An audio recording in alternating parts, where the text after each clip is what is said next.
क्या हम किसी के मन को तुरंत पढ़ सकते हैं? अगला व्यक्ति हमारे बारे में क्या सोच रहा है, उसके विचारों की परतों में क्या चल रहा है, क्या यह जानना संभव है? तो इसका उत्तर है हाँ, यह संभव है। यह कोई कल्पना नहीं, बल्कि एक अभ्यास करने योग्य कला है। हर इंसान के भीतर यह क्षमता छिपी होती है, बस जरूरत है सही ढंग से उसे जागृत करने की। आज मैं आपको यह समझाऊंगा कि कैसे आप किसी भी व्यक्ति के मन को पढ़ सकते हैं, और वह भी सरलता से। इसके लिए आपको कुछ नियमों और सिद्धांतों को अपनाना होगा। यह कला आचार्य चाणक्य की नीतियों और उनके अद्भुत विवेक पर आधारित है। एक प्रसंग है।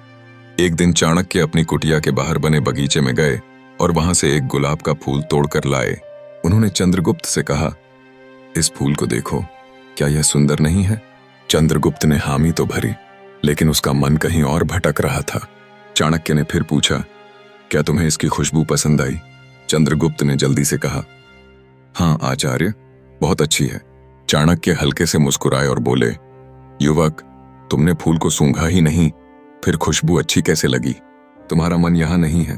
तुम्हारी आंखों और हाव भाव से साफ झलक रहा है कि तुम मगध के सिंहासन और धनानंद से युद्ध की योजनाओं में उलझे हुए हो।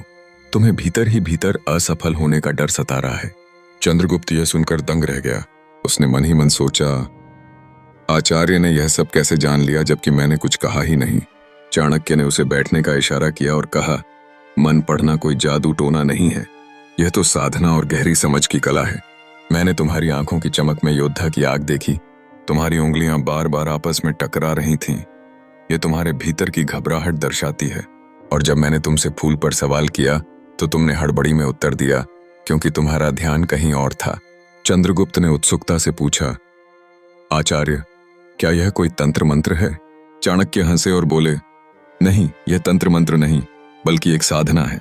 जब मन शांत होता है तो हम दूसरों की सूक्ष्म हलचलों को पकड़ पाते हैं। इसके बाद चाणक्य ने उसे अभ्यास कराया। उन्होंने कहा, दिन में 2 घंटे चुपचाप बैठो, कोई शब्द मत बोलो, अनावश्यक विचार मत करो, बस अपनी सांसों को देखो। जब तुम्हारा मन शांत होगा तभी दूसरों के मन को समझ पाओगे। चंद्रगुप्त ने महीनों तक यही साधना की। धीरे धीरे वह लोगों की आंखों की चमक, उनके चेहरे की हरकतें और शब्दों के पीछे छिपे भावों को पहचानने लगा। इसके बाद चाणक्य ने कहा, अब मैं तुम्हें एक कथा सुनाता हूं, उसे ध्यान से सुनो। इसके पश्चात मैं तुम्हें मन पढ़ने की 7 विधियां बताऊंगा। बहुत समय पहले हिमालय की घाटियों में सरयू नदी किनारे एक छोटा सा गांव था। वहां भाई बहन रहते थे। बड़ा भाई रमेश, जो जन्म से अंधा था, और छोटी बहन अनीता, जो अपने बगीचे में फूल पौधों की देखभाल करती थी। अनीता की फसलें सुंदर थीं, लेकिन अक्सर जंगली जानवर उन्हें नुकसान पहुंचा देते थे। वह परेशान हो गई। तभी उसने सोचा, क्यों न अपने भाई की मदद ली जाए। उसकी सुनने की शक्ति अद्भुत है। अनीता ने बगीचे के बीच एक मचान बनवाया और रमेश को वहां बैठा दिया।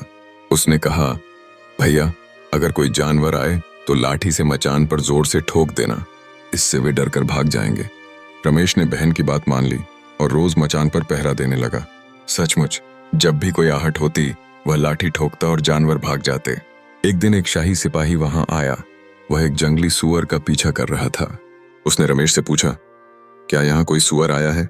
रमेश बोला, मैं अंधा हूं, देख नहीं सकता, पर हाँ, यहां से जो जानवर गुजरा है वह तुम्हारे शिकार के लायक नहीं था।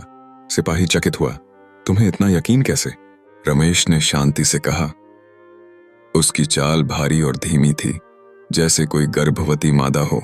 ऐसे जानवर का शिकार अनुचित है। बाद में सिपाही के साथियों ने पुष्टि की कि रमेश सही था। सिपाही प्रभावित होकर बोला, तुम बताओ, क्या मेरी पत्नी मेरे प्रति वफादार है? रमेश ने कहा, इसका उत्तर तभी दूंगा जब मैं तुम्हारी पत्नी से अकेले मिलूं। सिपाही ने पत्नी सावित्री को रमेश के पास भेजा। रमेश ने कहा, मुझे तुम्हें छूना होगा।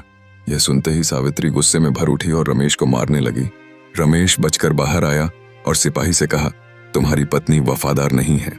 सिपाही ने पूछा, कैसे जाना? रमेश बोला, अगर वह सच्ची होती तो मुझे छूने से मना कर देती, पर उसने गुस्से में मुझे पीटते हुए पूरा शरीर छू लिया।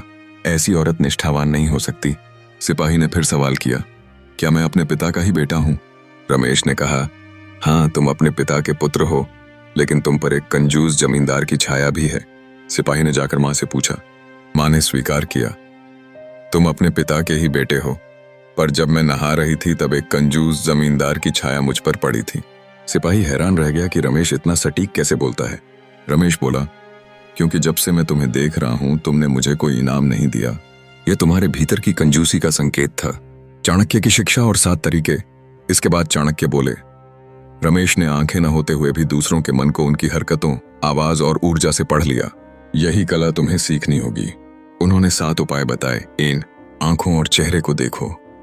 नजरें और सूक्ष्म चेहरे की हरकतें मन का आईना है। बोलने दो। जितना कोई बोलेगा उसके शब्द और ठहराव उसके मन को खोल देंगे। अपने मन को शांत करो। बिना शांति के दूसरे के भाव पकड़ना असंभव है। शारीरिक भाषा समझो। हाथ पैर, बैठने की मुद्रा सब एक कहानी कहते हैं। 5 ऊर्जा और भावनाएं महसूस करो। हर व्यक्ति का आभामंडल उसकी स्थिति बताता है। ऐसे ही तारा। सवाल पूछो। खुले सवाल मन की गहराई तक ले जाते हैं। निरंतर अभ्यास करो। यह कला समय और धैर्य से ही